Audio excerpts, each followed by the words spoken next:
पुण्यात्माओं इस अमर कथा में अरुचि ना करना है। असंख्य युगों के बाद तुम्हारा बिल्ली के बागों छीका टूटा है, ये इसको छक छक कर खा लो और कल्याण करा। सृष्टि रचना आप पढ़ते हो तो वहां ये लिखा है कि परमात्मा ने इसको श्राप दे दिया 1,00,000 मानव शरीरधारी प्राणी नत खाने का। तो क्योंकि हम बच्चे हैं, हमारे अंदर शंकाएं ढेर सारी उत्पन्न होती हैं जब प्रथम बार इस ज्ञान को सुनते हैं, तो बहुत सी त्रुटियां लगती हैं कि परमात्मा ने 4 युग इसको क्यों दे दिए, 3 युग क्यों दे दिए, पहले ही मना कर देते। ये पहले तो आपको वहां मना कर ही रहे थे सतलोक में कि तुम मत जाओ, इसकी बात मत सुनो, इसकी तरफ ना देखो। तब कौन से हम मान गए थे? हम भगवान से धोखा दिया और अपने पैर पर कुआड़ा मार के आज यहाँ ये गधे कुत्ते बनकर हम कष्ट उठा रहे। तो परमात्मा को पता था सतयुग त्रेता द्वापर में ये मेरी नहीं मानेंगे, क्योंकि इनको सुख होगा इनके ही कर्म का, पिछले संस्कारों का। जो सतलोक से धन लेकर आए थे भक्ति का, आप वो आपका चलता रहा और कलयुग में आकर खत्म हो जाता है। और परमात्मा आपको ऐसी भक्ति देगा जो दास आपको देगा, आप उतना ही चार्ज हो जाओगे उस भक्ति से, इस मंत्रों से, और उतना ही भक्ति युक्त हो जाओगे जिस भक्ति से आप वहां से संचित होकर आए थे, सैचुरेटेड थे, परिपूर्ण थे। और इसका कर्ज भी उतर जाएगा जिस कारण से रोक रहा आपको। तो ऐसे हम वापस जाएंगे, वो भक्ति दास के पास उपलब्ध है, इस विश्व में किसी के पास नहीं है। और अब सबका कल्याण होगा जिस मार्ग पर लग जाएंगे। तो ये तो मालिक का वचन है, होगा।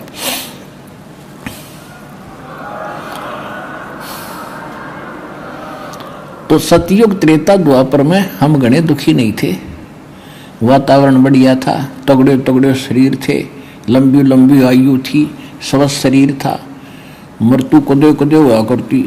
तो कहने का भाव ये है कि अब परमात्मा को मालूम था कि जब इनकी बैटरी डिस्चार्ज हो लेगी, पुण्य कति खत्म हो जाएंगे। और जिन साधनाओं को ये सतयुग त्रेता में कर रहे थे उस समय उनको सुख हो रहा था, उनसे ऐसा लग रहा था, उनसे सुख नहीं हो रहा था, वो तो आपके संस्कार ही मिल रहे थे। अब कलयुग में परमात्मा को मालूम था काल जो है, अब काल ने क्या कहा था कि कलयुग के अंदर, हाँ ये प्रसंग बाद में सुनाएगा दास आपको। तो प्रसंग ये चल रहा है कि सतयुग त्रेता द्वापर में आप इतने दुखी नहीं होते, इसलिए भगवान से दूर रहते हैं। और जो साधना आप कर रहे होते हो उनसे ये सोचते हो कि इसी से मुझे लाभ हो रहा है। और अब आपको जो साधना भी कर रहे हो और उससे लाभ नहीं हो रहा, क्योंकि पहले तो आपके पुण्य थे वही फल रहे थे, आप सोच रहे थे इससे साधना से हो रहा है। अब क्या किया काल ने? जब परमात्मा ने कहा काल से कि मैं नीचे जाऊंगा, तेरी पोल खोलूंगा और सबको यथार्थ भक्ति यथार्थ ज्ञान बताऊंगा, सच्चे भगवान के बारे में जानकारी दूंगा और सबको नाम दे करके वापस पार करूंगा, इसलिए मैं नीचे जाऊंगा। तो काल कहते हैं एकदम इतना मेरे ऊपर टूट कर पड़ा। धर्मदास जी को बता रहे हैं परमात्मा कबीर जी। तो मैंने धर्मदास सतनाम का सिमरन शुरू कर दिया और उस सतनाम के सिमरन से ही उस पर इतना बुरा अफेक्ट हुआ कि इतना भयंकर रूप धारण करके मुझ मेरी तरफ चला था। वो एकदम ऐसे गिर गया जमीन पर जैसे पक्षी के पंख कट जाया करते हैं, पड़ा पड़ा तड़पता है, वो विवश हो जाता है उड़ने में। ये स्थिति आ गई, ऐसे बिलख रहा पड़ा एक सिमरन का इतना असर हुआ उस पर। तो पुण्यात्मा यहाँ परमात्मा हमें भी सतर्क करते हैं कि कभी भी आपके ऊपर कोई ऐसी आपत्ति आ जाए तो संसार के किसी व्यक्ति को मत याद करना, इस मंत्र को जाप करना। प्रथम मंत्र मिला है, प्रथम मंत्र का जाप कर दियो। सतनाम मिला, सतनाम का सिमरन श्वास से कर दीजिए। सार नाम मिला है तो सार नाम का सिमरन अपना कर दीजिए। सतनाम मिलने के बाद सतनाम का सिमरन करे, ऐसी आपत्ति में प्रथम मंत्र नहीं करे। सार नाम मिलने के बाद फिर सतनाम का स्मरण नहीं करे, वो सार नाम ही करे। प्रथम मंत्र मिला है तो प्रथम मंत्र ही करे, उसमें भी बहुत पावर है, ताकत है। तो ये सचीची है। तो उस पर कहते हो मैंने सिमरण किया तो वैसे ही गिर गया, तो वो समझ गया कि इसके पास कोई प्रबल शक्ति है, मंत्र है, जिस कारण से मैं विवश हो गया, चरणों में आके गिर गया, पैर पकड़ लिए घिसट का आके परमात्मा कबीर जी के। तो कहने का भाव ये है कि उस समय उसने क्या मांगा था। चरणबद्ध हो, चरण पकड़ कर कहने लगा, भाई आप मेरे बड़े भाई, मैं आपका छोटा भाई, क्योंकि परमात्मा जोग जीत रूप में थे। और क्या कहता है कि छोटे तो गलतियां करते ही करते हैं और बड़े क्षमा किया करते हैं। आप बड़े भाई हो, बालक कितनी गलती कर दे, मैं तो आपको पिता के समान मानता हूं, मुझे क्षमा कर दो। बुरी तरह गिड़गिड़ाने लगा। कबीर साहब परमात्मा कहते हैं, मैंने उससे कहा कि ठीक है, क्षमा कर दिया। फिर कहता है कि एक काम करो, मेरे यहाँ कुछ त्रुटि हैं मेरे लोक में, आप तो परमात्मा तुल्य हो, आप तो उसी की शक्ति लेकर आए हो, मेरे लिए तो आप ही परमात्मा हो, आप ही पिता हो, मेरी कुछ त्रुटियां हैं, मेरे पास कुछ अभाव है, उसकी पूर्ति करो, दया करो। परमात्मा बोले, बोल भाई क्या मांगे। ऐसे नहीं, वचनबद्ध हो जाओ। परमेश्वर कबीर जी वचनबद्ध हो गए। तब इसने क्या मांगा कि 3 युगों में जीव थोड़े ले जाना, और चौथा युग जब कलयुग आवे तब तो शरण जीव बहुत जावे। ऐसा वचन हर मोय दीजे, तब तुम गमन संसार ही कीजे। कि 3 युग में जीव थोड़े जा, और चौथे युग में आप कितने जीव ले जाना। परमात्मा बोले, भाई ठीक है, चल ऐसी मान लेंगे, हम तो कलयुग में ले जाएंगे। एक और है मेरी प्रार्थना। परमात्मा बोले, बोलो क्या है। कि आप अपना ज्ञान बताकर ले जाना, जो आपके ज्ञान को माने आपके, और आपके ज्ञान को ना माने वो हमारे, आप बलपूर्वक ना ले जाना। परमात्मा को पता था कि बलपूर्वक वहां कोई ले जाया गया डट्टे भी को नहीं, वहां रुक भी नहीं सकते जब तक ये ज्ञान हृदय में नहीं समा होगा। परमेश्वर की वाणी है कि ज्ञान संपूर्ण हुआ नहीं, हृदय नहीं छदाए, और देखा देखी भक्ति का यूं रंग नहीं ठहरा। तो परमात्मा ने तथास्तु कर दी, किया भी बात तेरी मान ली। फिर इसने कहा कि एक और अर्ज है मेरी, कि वह भी बता दे कि पहले मेरे दूत जाएंगे, मेरे संदेश वाहक जाएं, और बाद में आपके अंश आए, आपका प्रचारक आए। परमात्मा बोले, यह भी बख्श दी तेरे को, कोई बात नहीं। फिर उसने क्या मांगा कि 2 प्रार्थना मेरी और हैं, वो भी बता दे। कि सतयुग त्रेता के अंदर मेरा पुत्र जाओगा, राजा दशरथ के घर जन्म लेगा, उसके ऊपर एक आपत्ति आवेगी, उसके संस्कार वश उसकी पत्नी को लंकेश्वर उठाओगा, और वो बहुत शक्तिशाली होगा, सभी नीचे के देवताओं को भी अपनी कैद में डाल रखा होगा। उनको छुड़वाने के लिए एक बहाना बनाना पड़ेगा, उसकी पत्नी उठाओगा। लेकिन समस्या आएगी कि वो पुल नहीं बना पाएगा समुद्र के ऊपर लंका में सेना ले जाने के लिए। वो पुल बनवाना आप दया करना। अपना आत्माओं जैसे अब श्री राम और श्री कृष्ण ये विष्णु जी हैं, और विष्णु जी हैं तो परमात्मा की आत्मा। इनको ये पद मिल गया, 3 लोग की प्रधान बना दिए। अब ये फूले फिरे हैं, सोचा पता नहीं क्या बन गए। इनकी मृत्यु के बाद ये 84 लाख योनियों में आप जैसे प्राणियों के रूप में घूम रहे होंगे यहाँ पर। अब यह सब क्या भूल पड़ी। परमात्मा कहते मेरे साथ 2 भाई, मैंने सब जग भूला पाया, सब क्या भूल ला गिरी। एक ना भूला, दो ना भूले, और भूली सब संसारी, और ब्रह्मा विष्णु महेश देख लो तीनों देवा गरबारी। ये सांग दचाई बैठे, ब्याह करवा के बैठे, जैसे हल्लाएं को नहीं यहाँ से, अरे इनकी आयु फिक्स्ड है। तो कहने का भाव ये है, तो ये आत्मा परमात्मा की है। जब ये दुखी होती है तो वही आकर इनकी मदद करता है। अभी तक हम, जैसे हमें पहले कोई दुख आता था, भगवान को याद करते थे और हमारा संस्कार ठीक होता था, तो वो भगवान ही मदद करते थे। हम सोचते थे हनुमान जी ने कर दिया ये काम। अब पता चला हनुमान जी तो एक भगत आदमी थे, तो भगवान के सतर का काम भगत कैसे कर सकता है।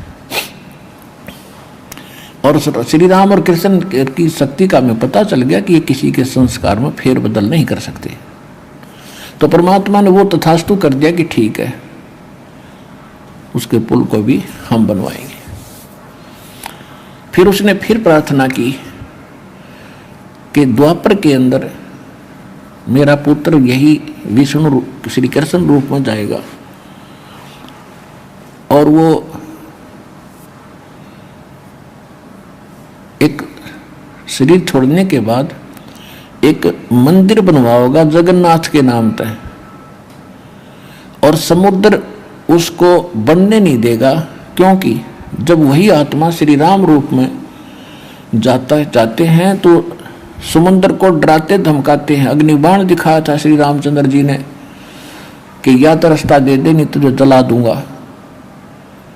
तो ब्राह्मण रूप धारण करके समुद्र बाहर आया था, क्योंकि ये समुद्र का जो जल का एक देवता है वरुण, और उसके अधीन ये सभी अन्य छोटे देवता हैं। समुद्र का एक अलग से देवता है। तो वो बाहर निकल कर आया ब्राह्मण रूप धारण करके।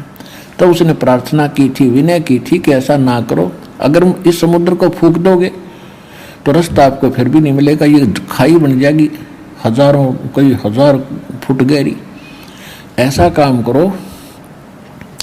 उसने तरीका बताया कि नल और नील नाम के दो व्यक्ति हैं, आपके सैनिक हैं, उनके पास उनके गुरुदेव की द्वारा दी हुई एक शक्ति है। तो नल नील त्रेता युग में परमात्मा आए थे, जैसे कलयुग में कबीर नाम से थे, तो त्रेता में मुनिंदर नाम से आ रहे थे। नल और नील उनके शस बने थे। ये लंबी कथा फिर बताऊंगा, लेकिन आज जो प्रसंग है कुछ और है।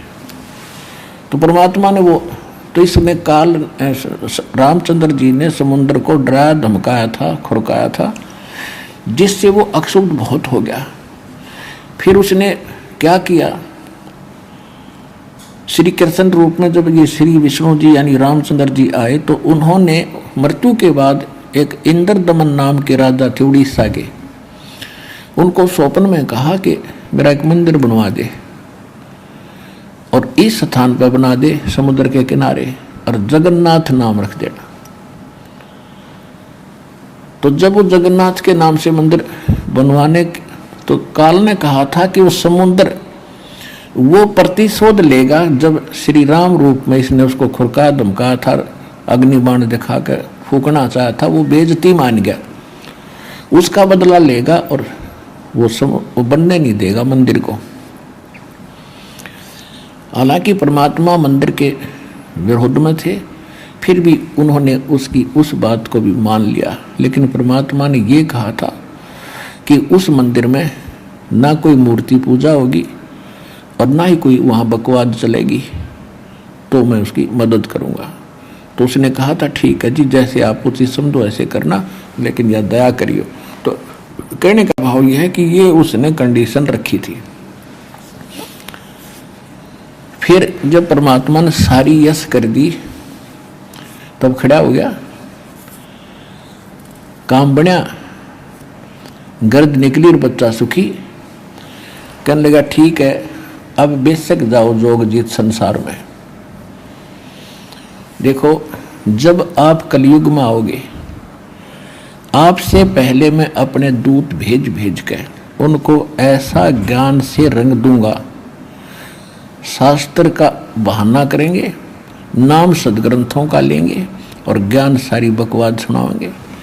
तीर्थ व्रत जप तप मन लाऊं, देवल धाम और पत्थर पुजवाऊं, और अनेक प्रकार के, जैसे कोई बर्तनों पर लगा दिया और अनेक प्रकार के, और फिर कहते हैं 12 पंथ करूं मैं सादा, नाम तुम्हारा ले करूं आवाजा। और उन 12 पंथ नाम जो ले ही हमरे मुख में आन समोई, उन 12 पंथों में जो भी नाम लेगा दीक्षित होगा, जो कलयुग में चलाऊंगा, तो वो सभी मेरे ही मुख में आएंगे। जावो जोग जीत संसारा, जीवन मन कहा तुम्हारा, जीव तुम्हारा कहा न माने, हमरी ओढ़ हो बाद बखाने। कि जीव तुम्हारा कहा नहीं मानेंगे और मेरी तरफ खड़े होकर के, यानी मेरे वकील बनेंगे और तेरे साथ वाद विवाद करेंगे।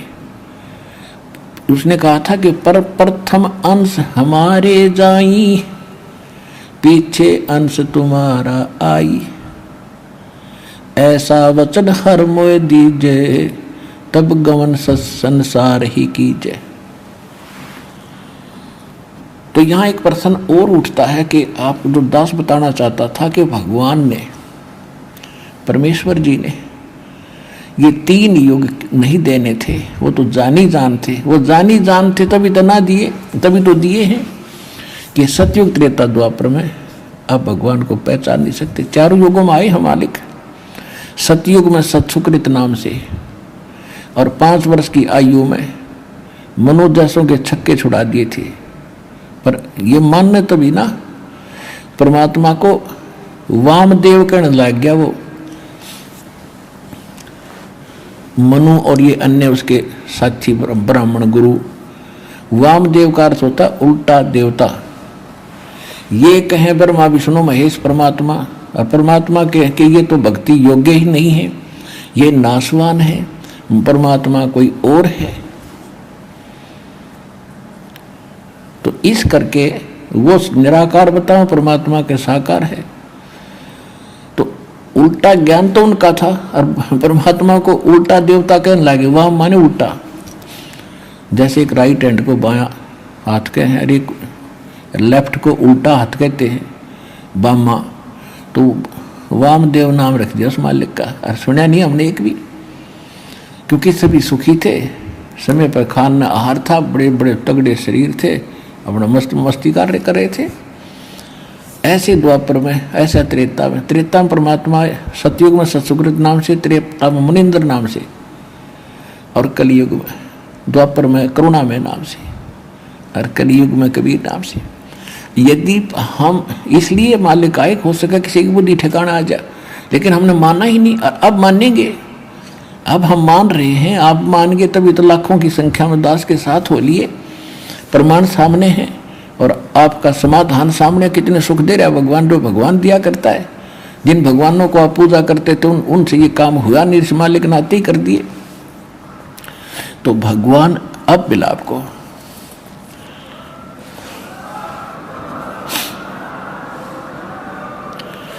सतयुग में सत सुकृत कह टेरा, त्रेता नाम मुनिंदर मेरा, द्वापर में करुणा में कहाया, कलयुग नाम कबीर धराया। चारों युग में मेरे संत पुकारे, और कोक कहा हम हेल रे, हीरे माणिक मोती बरसे, ये जग सुगता डेल रे। कि चारों युगों में हम आए और हमने ये ज्ञान दिया, पर भी लेन जात है दुनिया, हमारा ज्ञान किने ना सुनिया।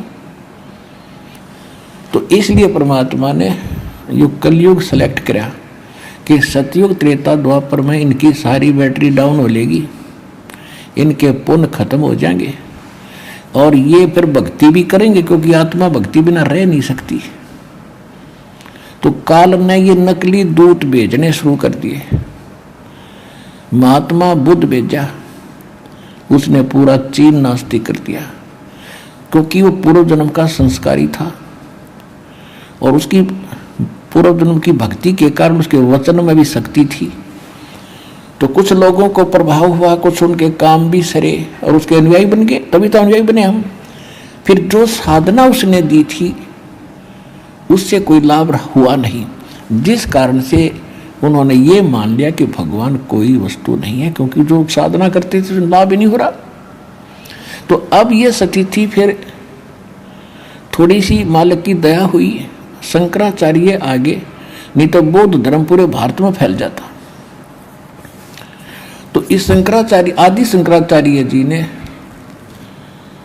जो शंकर जी के लोक से आए थे, तो उसने कोशिश की उसको रोकने की, तो वो भी कालाधीन है। तो उसने श्री ब्रह्मा विष्णु महेश पर लाकर हमारी सुई केंद्रित कर दी कि ये भगवान है। ये तो वही होगा कि आसमान ते गिरे खजूर में अटके। अब हम सारे ब्रह्मा विष्णु महेश के पुजारी हो गए। ब्रह्मा को तो नहीं पूछते, लेकिन विष्णु और शिव की तो भक्ति हम कर ही रहे थे। और यही उसमें शंकर पाद पंचम में लिखा है, जो शंकराचार्य, आदि शंकराचार्य का अपना अनुभव है। उसने लिखा है कि शिव भक्ति, शिव और विष्णु की भक्ति करो। हर दूसरी तरफ कहता जीव ही भगवान है। तो ये कहते हैं उआ बाई का ज्ञान। तो परमात्मा ने अब आके आपका खजूर भी काटा, अरे आएंगे हम ठीक ठिकाने पे और ये पार होएंगे, सबका कल्याण होगा। ये वचन भगवान के हैं, दास सुना रहा है। बस इतनी सी बात है।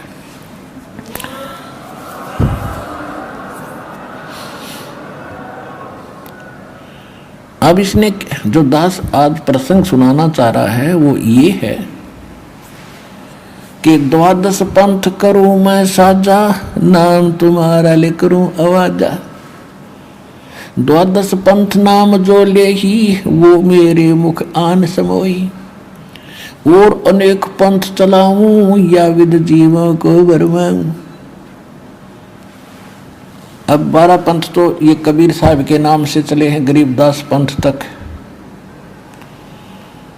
उसके बाद ये राधा स्वामी पंथ, ये पक्का काल का एजेंट था ये शिवदयाल जी। इनका कोई गुरु नहीं। और परमात्मा क्या कहते हैं, गुरु बिन माला फेरते, गुरु बिन देते दान, गुरु बिन दोनों निष्फल हैं, चाहे पूछो वेद पुराण। और अधिक जानकारी व संत रामपाल जी महाराज जी से निःशुल्क नाम दीक्षा प्राप्त करने के लिए संपर्क करें। हमारे संपर्क सूत्र है 8222880541 8222880542। आप नीचे स्क्रीन पर दिए गए हमारे अन्य नंबरों पर भी संपर्क कर सकते हैं। विजिट करें हमारी वेबसाइट पर। हमारी वेबसाइट है www.jagatgururampalji.org।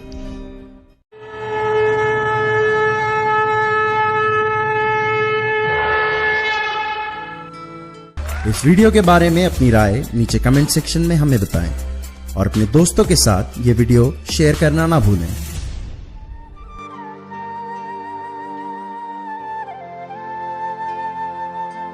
परमात्मा बंदी छोड़ कहते हैं भाई भक्ति करा करो गणी गणी। और ये समय, ये दाव फिर नहीं लगेगा।